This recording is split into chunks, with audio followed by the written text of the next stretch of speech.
Hello and welcome to this Wednesday edition of the World Report. Viewers, I'm Arjun, Samar, Mahendran. Let's take a look at what's making headlines around the world. In a big revelation in the Delhi blast case, key suspect Muzammil has told investigators, in fact, that he and Umar had recce'd the Red Fort before the explosion in the area left 9 people dead day before yesterday. Now, according to sources that NDTV is learning from, Muzammil has been questioned and also confronted with information recovered from his phone's data dump. Now, during questioning, Muzammil has also said there was an attack planned for the 26th of January next year. That's 2026, viewers. Not only this, he's also said that the area around Red Fort was recce'd also as part of this plot. Meanwhile, Muzammil, the source, has also said that he's also told the cops that they had a plan, Muzammil and his associates, a plan to attack a crowded place this Diwali, but it could not be carried out. Meanwhile, investigators into the Jaish module linked to the Delhi blast have revealed that suspects Umar and Amir had procured 2 more cars from national capital Delhi. This NDTV has exclusively learnt. These cars could have been used for terror conspiracy as well. Leaders and diplomats from around the world are expressing solidarity with India after the deadly blast in national capital New Delhi. Condolences, viewers, have poured in, as you see on your screens right there, from across continents, reflecting global concern and sympathy for the lives lost. The ambassadors of Japan, the US, the United Kingdom, Israel, Bangladesh, Iran, Argentina, Australia, Morocco and Sri Lanka, among others, of course, have all sent messages of grief and support. The US Embassy, meanwhile, has issued a security alert urging its citizens to stay away from crowded areas near the Red Fort and Chandni Chowk. Japan's ambassador, meanwhile, Uno Kaichi, and British High Commissioner Lindy Cameron have also conveyed sorrow and wished speedy recovery to all those who've been injured. Israel's ambassador Reuven Azar, meanwhile, has termed the incident heartbreaking. Meanwhile, Bangladesh's envoy has said that his country stands firmly with India in this hour of tragedy. Now, similar messages of condolences are also coming in from other countries like Iran, Australia and Sri Lanka. All of them praying for strength for the victims' families and healing for the injured. The international community, meanwhile, stands united with India, mourning the victims and hoping for a swift recovery and a swift return back to normalcy. Prime Minister Narendra Modi has met Jigme Singye Wanchuk, the 4th king of Bhutan, and later also jointly inaugurated the Kal Chakra Empowerment Ceremony in capital Thimphu. Now, this marks a significant moment in the deep spiritual and cultural ties between the two countries. Now, the Kal Chakra, viewers, one of the Tibetan Buddhism's most sacred and elaborate rituals, I must mention here, is being observed as a 3-day empowerment ceremony conferring blessings and authorizations for advanced meditative practices aimed at achieving enlightenment, or moksha in this case. The empowerment ceremony is part of the Global Peace Prayer Festival 2025, which is being organized, in fact, by the Royal Government of Bhutan between the 4th and the 17th of November. My colleague Deepak Bopanna, meanwhile, is in Thimphu, gets us this report. It's a historic day for the bilateral ties between India and Bhutan, as Prime Minister Modi, who you can see, who's right behind me, of course, pays a visit to Bhutan, and he's been here for the last couple of days. It's been a grand, global peace prayer festival over the last 15 days. Monks, spiritual leaders from different parts of the world descending to Bhutan to send a message of peace and harmony. The Prime Minister, of course, during the last couple of days has taken part in multiple meetings, signed MOUs with the government of Bhutan, also inaugurated the hydropower project, and more importantly, while speaking in Bhutan, did speak about the strong ties that the two nations have, and even sent out a strong message to the perpetrators of terror that justice will be done and they will be brought to book. But overall, from Bhutan, from the Global Peace Prayer Festival, it's the message of peace and harmony that's being sent out to the entire world. In Thimphu, Deepak Bopanna for NDTV.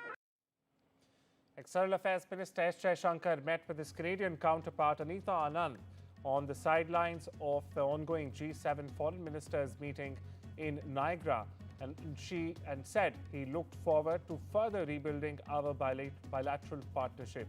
He also congratulated Anand on hosting the G7 foreign ministers meeting and appreciated the progress in the implementation of the new roadmap 2025.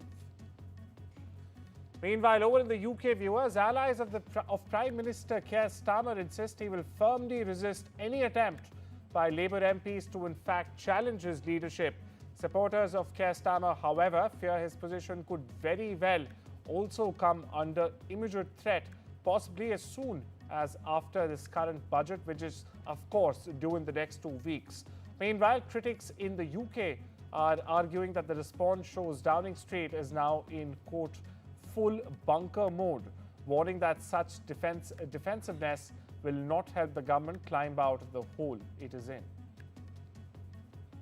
Stay with the UK, where the Starmer government has rallied to the defense of state broadcaster BBC. That's correct. Now, this comes after a $1 billion lawsuit from US President Donald Trump over the state broadcaster's editing a speech he made after losing the 2020 presidential election. Now, not only this, BBC also faces allegations of institutional bias. Here's more. At a time when the lines are being dangerously blurred between fact and opinion, news and polemic, the BBC stands apart. It is a light on the hill for people here and across the world. Trusted news and high-quality programming is essential to our democratic and cultural life. All of us in this House should value it, uphold it, and fiercely defend it. The BBC is facing challenges, some of its own making, but it is doing so in the context of a revolution in the media landscape that has challenged all broadcasters and polarised and fragmented our national debate. It is time to grip this with a clarity of vision and purpose that secures the BBC's future. UK cops have said the sentencing of the Chinese crypto queen has ended one of the longest, the largest and the most complex economic crime investigations that they have ever undertaken. Himim Kian was jailed for 11 long years over a Bitcoin stash worth 6.6 billion American dollars after defrauding more than 128,000 people in China in a Ponzi scheme. That's correct. Now, the head of London's Economic and Cybercrime Metropolitan Police Service has said that he believed that the conviction has, quote, sent a clear message, unquote, that London was no safe harbour for ill-gotten gains and for money launderers. Listen in. Hopefully this brings some closure for victims in terms of the end of the criminal investigation and the principal architect behind the original Ponzi scheme obviously being sentenced. But I think it also sends a really clear message that London and the UK is no safe harbour for ill-gotten gains and for money launderers, and that we will relentlessly pursue with our national and international partners to identify, seize those assets and bring offenders and perpetrators to justice. The UK has suspended some intelligence sharing with the US over growing concerns about American military strikes on suspected drug boats in the Caribbean. Now, London viewers has reportedly does not want its intelligence used for strikes it believes may very well violate international law. US forces, meanwhile, have carried out at least 19 attacks on vessels in the Caribbean and the Pacific, killing more than 70 people till date.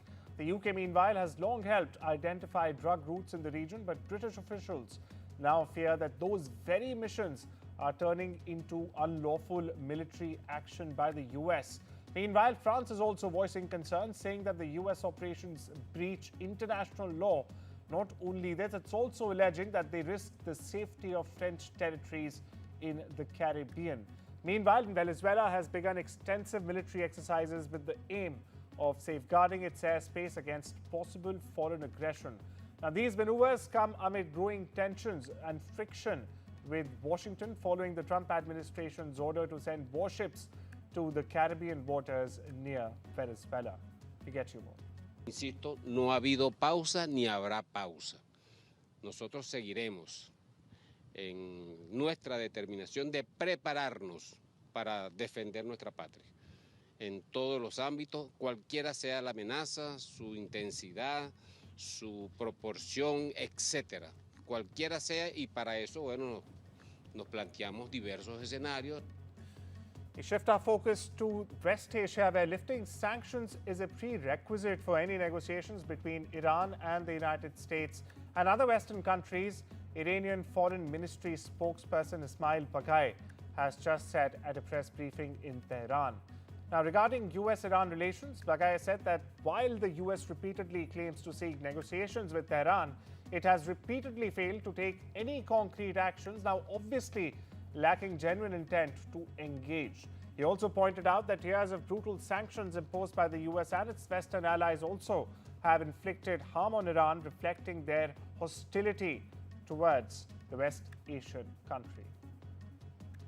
We stay with the region, where Iraq held the 6th parliamentary election since the 2003 US-led invasion on Tuesday, with over 20 million eligible voters casting ballots at 8,703 polling centers to choose among 7,744 candidates competing for 329 parliamentary seats. Viewers, the voting process began at 7 a.m. local time and ended at 1800 hours. 11 hours the voting went on for under the supervision of the Iraqi Independent High Electoral Commission. More than 2,200 women were among the candidates contesting in what Iraqi leaders are describing as a pivotal moment for the country's future. We get you more. جربنا السنوات الباقيه والانتخابات البرلمانيه يعني ما شفنا هسه ان شاء الله نشوف امل بهاي الانتخابات الجديده يعني رفع تحریم ها یک مطالبه مشروع ملت ایران هست. لطفی نیست که آمریکا و دیگران بخوان در مورد ایران اعمال بکنن. ما همیشه گفتیم که در قبال اعتماد سازی در مورد ماهیت صلح‌آمیز برنامه هسته ایران، تحریم های ظالمانه‌ای که به ناحق علیه ایران اعمال شده باید رفع بشه. The top leaders of Australia and Indonesia said Wednesday that they are close to signing a new bilateral defense treaty in Sydney. Indonesia's President Prabowo Subianto and Australia's Prime Minister Anthony Albanese announced the pact during the Indonesian leader's first state visit to the land down under.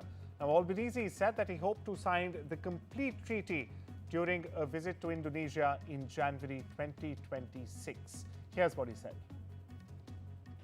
Today I am standing alongside my friend, Indonesian President Bapak Prabowo Subianto, to make what is a historic announcement. The governments of Australia and Indonesia have just substantively concluded negotiations on a new bilateral treaty on our common security. Australia's relationship with Indonesia is based on friendship, trust, mutual respect, and a shared commitment to peace and stability in our region. This treaty is a recognition from both our nations that the best way to secure that peace and stability is by acting together. It signals a new era in the Australia-Indonesia relationship. Typhoon Fungwong has claimed 27 lives and affected more than 3.59 million people, across the Philippines. This is according to the latest report released by the National Disaster Risk Reduction and Management Council on Wednesday morning, just this Wednesday morning. Now, the fierce Category 5 typhoon made landfall over the Aurora province in eastern part of Luzon Islands of the Philippines on Sunday evening, hitting the municipality of Niwalugan around 9:10 local time. Now, according to the State Weather Bureau, search operations continue for 2 missing individuals as the country begins assessing the full extent and the sheer damage, the scope of destruction caused by this typhoon. Doon po nakatirik ang bahay namin, dumating po ang bagyo at malalakas na alon. Pero nakalikas pa rin naman po kami. Hindi namin alam kung paano po magsisimula ngayon dahil napakahirap po mawalan ng bahay. Lalo't wala po kaming mga hanap buhay. Rescue teams are still pulling bodies from the mud and debris, viewers, in Uganda's Sabai region following prolonged intense rainfall in the Elgon Highlands, which in fact has triggered massive soil movements across steep slopes between the 30th of October and the 31st of November this year. Meanwhile, the Uganda Red Cross Society, which is also leading research, search and recovery efforts, says hopes of finding more survivors continue fading, even as families in the area continue to report missing relatives with each passing day. Additional teams, meanwhile, from the army and police have already joined operations, but heavy rains are still slowing down rescue efforts. The government has offered about $1,500 to each bereaved family to help with burial arrangements. Hundreds of survivors, meanwhile, who lost their homes are now sheltering in temporary shelters as they wait to be moved to safer ground. We get you some reactions. As we talk now, they're using rudimentary tools.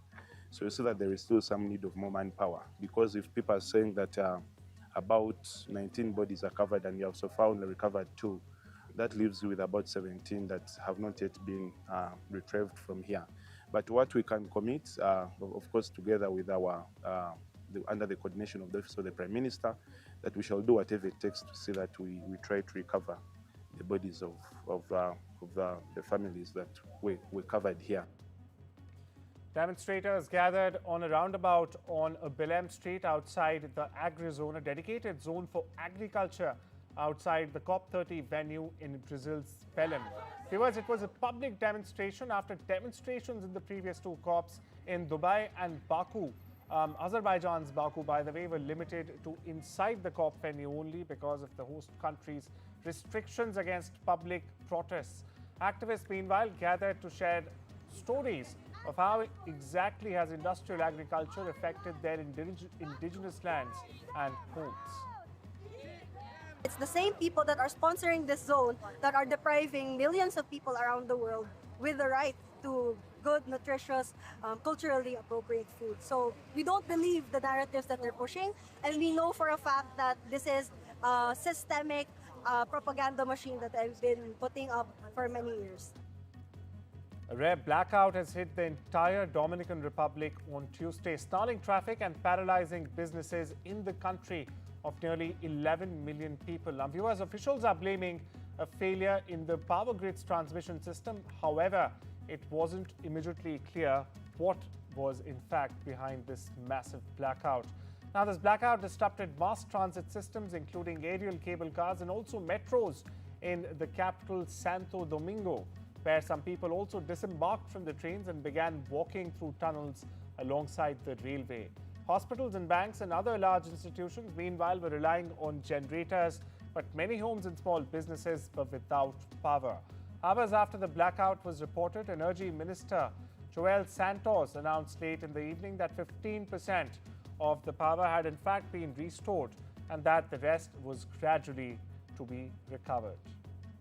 Pero el calor nos está sofocando ya, y entonces esperando que a ver si era cierto lo que están diciendo, que es general. Digo, sí, todo el mundo dice que es general, pero que yo nunca había... Yo nunca había visto cosa igual. Apagón así tan...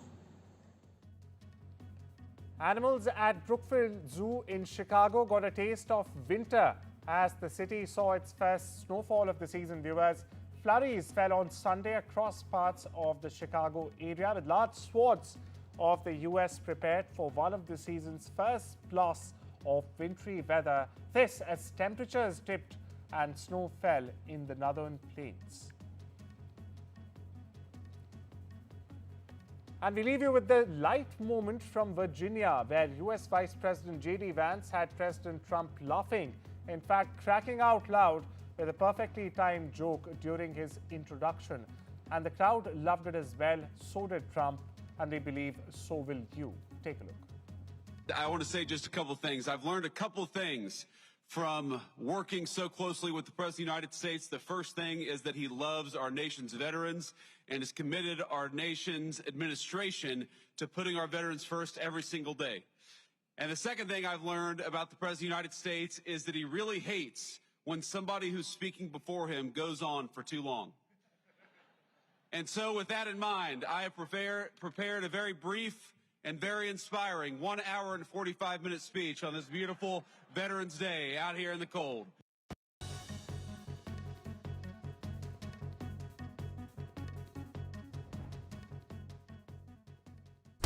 When facts are fragmented, we put the pieces together. Where power collides with truth, we are there. Behind me is that massive security arrangements that are in place. Behind fractured boundaries, we clear the fog of war. Fault Lines with Gauri Dwivedi, only on NDTV World. Israeli Ambassador Mr. Reuven Azar, who's speaking exclusively to NDTV and joins me here in the studio. Ambassador Azar, thank you so much for joining me. For the invitation. Let me first start by congratulating you, congratulating every Israeli and in fact the world. At the end, the fact that there is a ceasefire in place, the hostilities have ended, hostages have returned, is a huge moment for the entire region, for the world. Let me ask you first, any calculations you've done in terms of how soon those who are dead, their bodies will be returned by Hamas to Israel? Well, Gauri, first of all, indeed this is a moment of joy in Israel. You've seen the pictures. It seems like a huge rock has been out of our chest with the return of the living hostages. However, you're right. Hamas hasn't met the commitment of releasing all the murdered hostages. We have 28. Out of them, we're still having 21 in Hamas captivity. 4 plus 4 is what they've released, right? Yes, but one of them wasn't an Israeli hostage. So we have at this point, out of the 28, only 7 that were returned to Israel. This is extremely important for us, for the families, to give them closure. Yes. And this is a commitment that Hamas gave. This is an amazing moment in our region, Gauri, because there is really an opportunity for peace. And there is a path that is not only has gotten our agreement, the agreement of the United States, but also the agreement of the entire international community. 20 countries, the Sharm el-Sheikh supporting this. They all agree that Hamas has to renounce power in the Gaza Strip. And Hamas actually committed to renouncing power. But what they are doing on the ground is something else. As you mentioned, they are murdering people at point blank, and they are trying to resume power. If they continue in that path, and if they don't implement this plan, this 20-point plan devised by the Americans, I think it's going to be a huge opportunity missed. We want this opportunity to succeed. Israel is committed and is actually implementing its part because we need this peace, we need quiet, we need reconstruction. And I think that the world is waiting to see something positive coming out of this. We are going to give it a chance.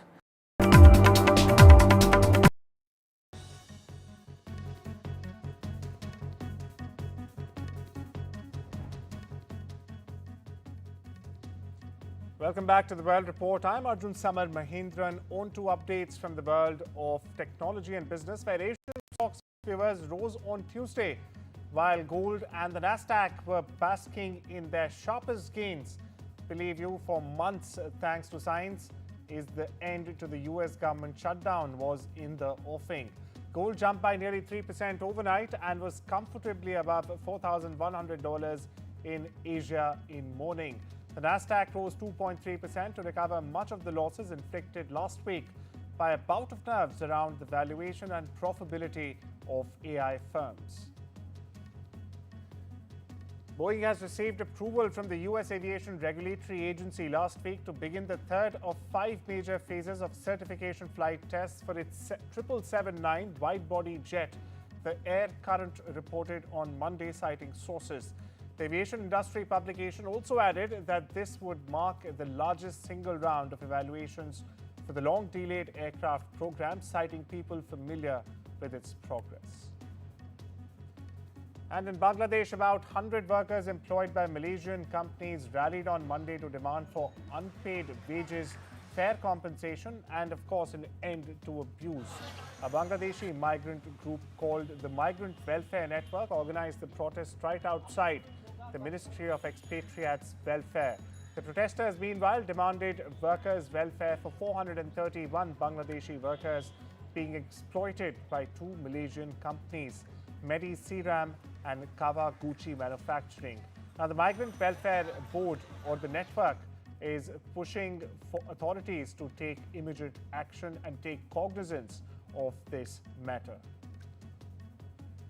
Canadian-Hungarian-British writer David Saleh won the Booker Prize for fiction on Monday for Flesh. It's the story of an ordinary man's life over several decades, in which what isn't on the page is just as important, viewers, as what is.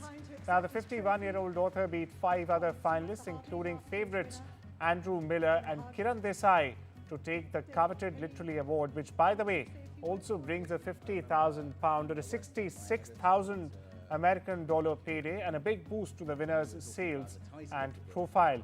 He was in fact chosen from 153 submitted novels by a judging panel that included the likes of Irish writer Roddy Doyle and Sex and the City star Sarah Jessica Parker. I remember Hannah Weston, my editor at Jonathan Cape in London, when we were talking about the title of the book, maybe a year ago, wondering aloud whether she could imagine a novel called Flesh winning the Booker Prize.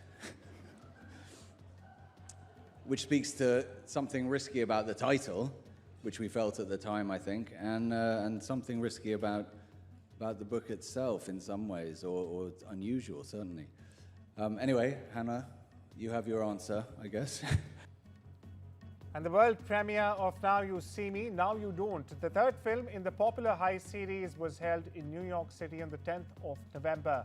Stars like Isla Fisher, Woody Harrelson, Renee Rapp and more cast a spell on the red carpet.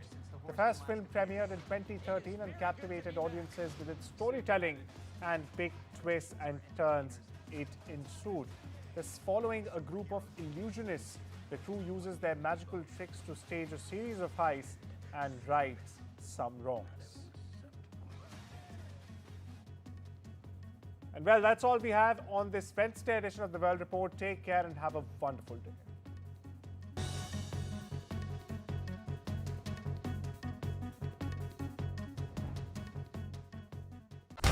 When facts are fragmented, we put the pieces together. Where power collides with truth, we are there. Behind me is that massive security arrangements that are in place. Behind fractured boundaries, we clear the fog of war. Fault Lines with Gauri Dwivedi, only on NDTV World.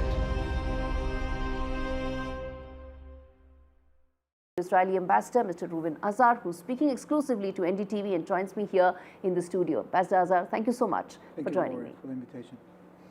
Let me first start by congratulating you, congratulating every Israeli and in fact the world. At the end, the fact that there is a ceasefire in place, the hostilities have ended, hostages have returned, is a huge moment for the entire region, for the world. Let me ask you first, any calculations you've done in terms of how soon those who are dead, their bodies will be returned by Hamas to Israel? Well, Gauri, first of all, indeed this is a moment of joy in Israel. You've seen the pictures. It seems like a huge rock has been out of our chest with the return of the living hostages. However, you're right. Hamas hasn't met the commitment of releasing all the murdered hostages. We have 28. Out of them, we're still having 21 in Hamas captivity. 4 plus 4 is what they've released, right? Yes, but one of them wasn't an Israeli hostage. So we have at this point, out of the 28, only 7 that were returned to Israel. This is extremely important for us, for the families, to give them closure. Yes. And this is a commitment that Hamas gave. This is an amazing moment in our region, Gauri, because there is really an opportunity for peace. And there is a path that is not only has gotten our agreement, the agreement of the United States, but also the agreement of the entire international community. 20 countries, the Sharm el-Sheikh supporting this. They all agree that Hamas has to renounce power in the Gaza Strip. And Hamas actually committed to renouncing power. But what they are doing on the ground is something else. As you mentioned, they are murdering people at point blank, and they are trying to resume power. If they continue in that path, and if they don't implement this plan, this 20-point plan devised by the Americans, I think it's going to be a huge opportunity missed. We want this opportunity to succeed. Israel is committed and is actually implementing its part because we need this peace, we need quiet, we need reconstruction. And I think that the world is waiting to see something positive coming out of this. We are going to give it a chance. Election season is here again. The battle for Bihar begins. Nitish ji का बिहार चलाने योग्य नहीं। बिहार जैसे राज्य में इतना भरोसा लोगों ने किया। India's #1 network locked and loaded. The OG of election reporting. ये सवाल पूछे जाते हैं कि फलाना जाति की क्या आबादी है। सरकार के पास जरूर ये आंकड़े होने चाहिए। Elections in our DNA. In the heart of every voter.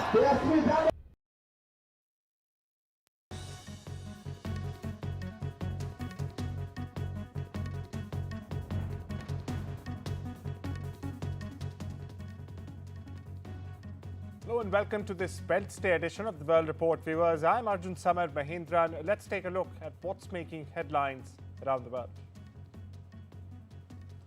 In a big revelation in the Delhi blast case, key suspect Muzammil has told investigators, in fact, that he and Umar had recce'd the Red Fort before the explosion in the area left 9 people dead day before yesterday. Now, according to sources that NDTV is learning from, Muzammil has been questioned and also confronted with information recovered from his phone's data dump. Now, during questioning, Muzammil has also said there was an attack planned for the 26th of January next year. That's 2026, viewers. Not only this, he's also said that the area around Red